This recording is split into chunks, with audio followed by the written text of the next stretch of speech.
नमस्कार दोस्तों, आज का ये वीडियो बहुत ही इंपॉर्टेंट और जरूरी है आप सभी के लिए। आज के इस वीडियो का टॉपिक है सीनियर सिटीजन को बड़ा झटका टैक्स का, ट्रेन में पकड़ा गया कैश पैसा। तो दोस्तों, एक सीनियर सिटीजन थे, ट्रेन से ट्रैवल कर रहे थे, उनके पास कैश पैसा पड़ा हुआ था 96 लाख का, जो अपने घर जा रहे थे। उसी समय यहां पर पुलिस ने उनको कैश के साथ पकड़ लिया है। अब यहां पर इनकम टैक्स डिपार्टमेंट कह रहा है कि ये जो कैश पैसा है इस पर आपको पेनल्टी टैक्स देना होगा। आइए जानते हैं क्या है पूरा मामला। सबसे पहले समझते हैं कैश क्या है। तो केस जो है वो इस तरह है कि एक सीनियर सिटीजन थे जो कोटा ट्रेन से ट्रैवल कर रहे थे। कोटा रेलवे स्टेशन पे ट्रेन से ट्रैवल कर रहे थे। तो कोटा में वो रुके थे जहां पर सीनियर सिटीजन के पास एक बैग था और उस बैग के अंदर 96 लाख रुपीस पड़े हुए थे। अचानक वहां पर जो है पुलिस की चेकिंग होती है और पुलिस जो है चेक के दौरान यहां पर सीनियर सिटीजन को पकड़ लेती है कैश के साथ कि उनके पास ये कैश 96 लाख कहां से आया। अब पुलिस जो है वो यहां पर सीनियर सिटीजन को पूछती है ये 96 लाख का पैसा आपके पास जो कैश है ये कहां से आपके पास आया। अब यहां पर जो सीनियर सिटीजन है इसका प्रॉपर सोर्स नहीं बता पाते हैं कि ये कैश जो है वो कहां से आया, जिस वजह से ये जो पुलिस है ये कैश को जब्त कर लेती है और यहां पर ये जो कैश है वो इनकम टैक्स डिपार्टमेंट को सौंप देती है। आइए देखते हैं, बहुत ही इंपॉर्टेंट जजमेंट आया है। क्या यहां पर कोई पेनल्टी टैक्स लगी है इस सीनियर सिटीजन पे? कैश लेके जा रहे थे, कैश कैरी करके जा रहे थे 96 लाख रुपीस।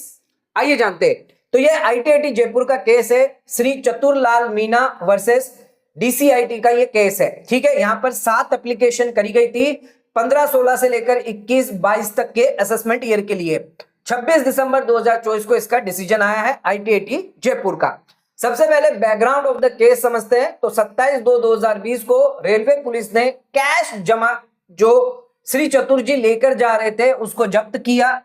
यहां पर चतुर जी के साथ और भी व्यक्ति थे। While travelling train at Kota railway station, तो कोटा रेलवे स्टेशन पे चेकिंग हुई, चतुर जी के पास ये कैश जो है 96 लाख रुपए का बरामद हुआ।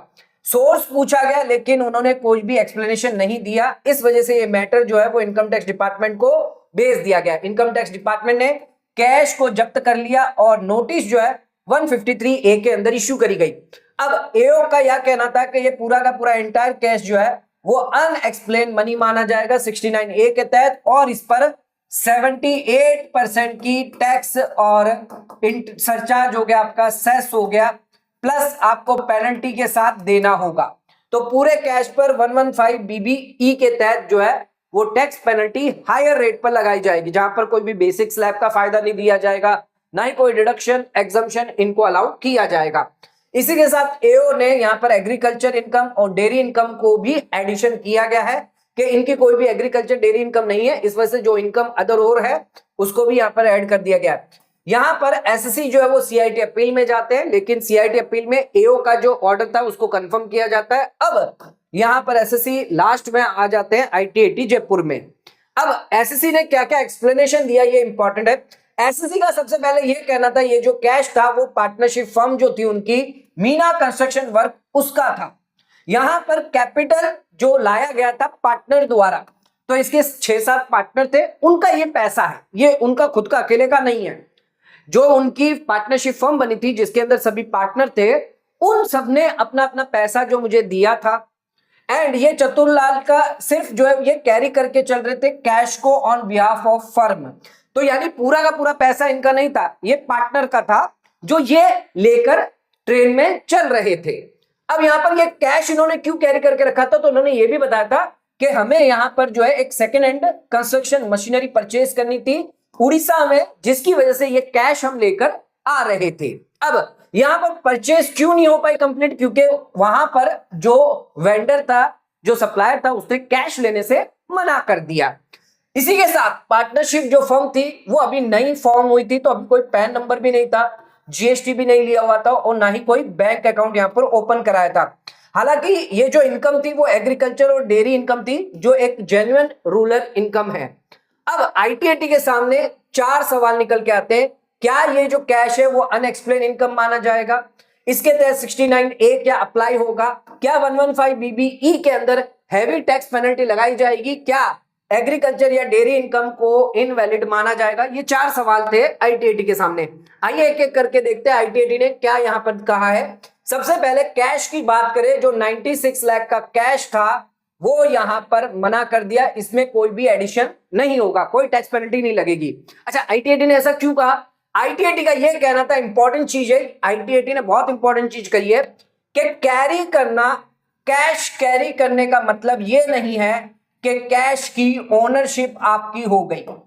ध्यान रखिएगा, ओनरशिप होना बहुत जरूरी है। अगर जो कैश पकड़ा गया है 96 लाख जो पकड़ा गया है, अगर उसकी ओनरशिप प्रूफ हो जाती है कि वो एसएससी का पैसा है, तब उस पर आप 69A जो है वो अप्लाई कर सकते हैं। लेकिन अगर एसएससी जो है वो ओनर खुद नहीं है, तो उस केस में सिर्फ यहां पर कैश वो कैरी कर रहा है, यानी लेके जा रहा है, लेकिन एक्चुअल वो कैश किसका है? पार्टनरशिप फर्म का है, पार्टनर का है, कैपिटल है, तो ये इसका यानी ओनर का नहीं है। इस वजह से यहां पर 69A नहीं लगाया जा सकता, यानी अनएक्सप्लेन सोर्स इसको नहीं माना जा सकता।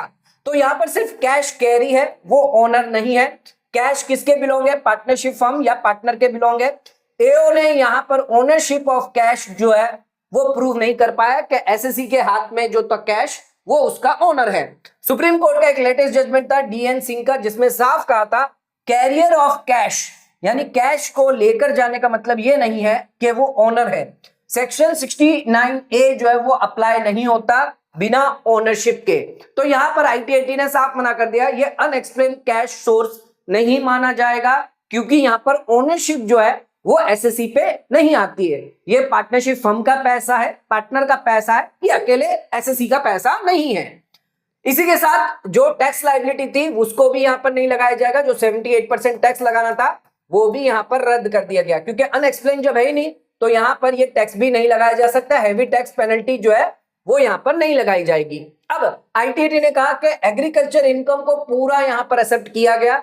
एओ का ये कहना था कि पार्ट एग्रीकल्चर इनकम हम एक्सेप्ट करेंगे, बाकी की रिजेक्ट करेंगे बिना लॉजिक के। आईटीएटी का कहना था कि अगर आपने पार्टली एक्सेप्ट कर लिया तो रिमेनिंग कैसे रिजेक्ट कर रहे हो? आर्बिट्रेटली, यानी बिना किसी सबूत के, बिना किसी डॉक्यूमेंट के आप रिजेक्ट नहीं कर सकते। तो यहां पर पूरी की पूरी एग्रीकल्चर इनकम को जेन्युइन माना गया और एडिशन जो था वो डिलीट कर दिया गया। अच्छा, मिल्क और डेयरी इनकम को भी यहां पर एक्सेप्ट किया गया। एओ का जो एडिशन था उसको डिलीट कर दिया गया। सिर्फ यहां पर बिल्स मेंटेन ना होने की वजह से आप इसको रिजेक्ट नहीं कर सकते। उनके पास कोई बिल नहीं थे, तो इसका मतलब यह नहीं है कि वहां पर एग्रीकल्चर इनकम नहीं है या मिल्क एंड डेयरी प्रोडक्ट नहीं हुआ है। अच्छा, फर्म ने नॉन कंप्लायंस किया था, इसके बारे में क्या कहा कि भाई रजिस्ट्रेशन नहीं करवाया, पैन नंबर नहीं लिया, जीएसटी नंबर नहीं है, बैंक अकाउंट नहीं है, यानी प्रोसीजरल लैप्स है। इसका मतलब यह नहीं है कि कैश आपकी ब्लैक मनी माना जाएगा। तो यहां पर कैश को ब्लैक मनी नहीं माना जा सकता, क्योंकि यहां पर प्रॉपर बिजनेस है, सोर्स है, तो इसको ब्लैक मनी नहीं माना जाएगा। भले ही उसका रजिस्ट्रेशन नहीं है, पैन नहीं है, जीएसटी नहीं है, बैंक अकाउंट नहीं है। आईटीएटी ने एक्सेप्ट किया, एग्जिस्टेंस था बिजनेस का, जेन्युइन है, पार्टनरशिप फर्म, इस वजह से यहां पर जो है कैश को ब्लैक मनी नहीं माना जा सकता। अच्छा, पुलिस का जो स्टेटमेंट है वो यहां पर बयान काम नहीं आएगा, पुलिस का बयान कोर्ट में काम नहीं आता है। तो यहां पर इनकम टैक्स ने अपने स्टेटमेंट नहीं लिए, अथॉरिटी के स्टेटमेंट नहीं लिए। अथॉरिटी के जो स्टेटमेंट होते हैं वो ज्यादा वैलिड माने जाते हैं। इसी के साथ यहाँ पर प्रॉपर इंक्वायरी जो है वो एओ ने नहीं करी थी। पार्टनर जब अवेलेबल थे तो उनको नोटिस क्यों नहीं भेजी गई? वेंडर जब थे तो उनको समन क्यों नहीं भेजा गया? कोटेशन को आपने प्रॉपरली चेक क्यों नहीं किया गया? अजम्पशन के बेसिस पर, सब्सिस्टेंस के बेसिस पर आप यहाँ पर टैक्स लगा रहे हैं, अनएक्सप्लेन इनकम मान रहे हैं, ये नहीं चलेगा। फाइनली यहां पर आईटीएटी ने कहा कि 7 जो अपील करी गई थी वो पूरी की पूरी अलाउ करी जाती है। पूरा का पूरा ये जो कैश एडिशन किया गया था इसको हम डिलीट करते हैं। यहां पर कोई हैवी पेनल्टी टैक्स नहीं लगाया जाएगा, एग्रीकल्चर डेयरी इनकम को एक्सेप्ट किया जाएगा। जो भी ऑर्डर पास किया है एओ ने, सीआईटी ने, उसको खारिज कर दिया जाता है। आईटीएटी जयपुर ने साफ कहा, पोजेशन ऑफ कैश, यानी कैश लेकर अगर आप जा रहे हो इसका मतलब ये नहीं है कि आपकी ओनरशिप मानी जाएगी। पूरा का पूरा एडिशन डिलीट होगा। सेक्शन यहाँ पर कैंसल और पूरी की पूरी अपील जो है वो अलाउ करी जाएगी। तो साफ इस केस से मालूम पड़ता है कि अगर आप कैश जो है वो लेकर जा रहे हैं, ट्रैवलिंग कर रहे हैं कैश लेकर, और सिर्फ आप कैरी कर रहे हैं, उसकी ओनरशिप आपकी नहीं है, तो इस केस में 69A यानी अनएक्सप्लेन इनकम कैश नहीं माना जाएगा। अनएक्सप्लेन कैश जो है वो नहीं माना जाएगा।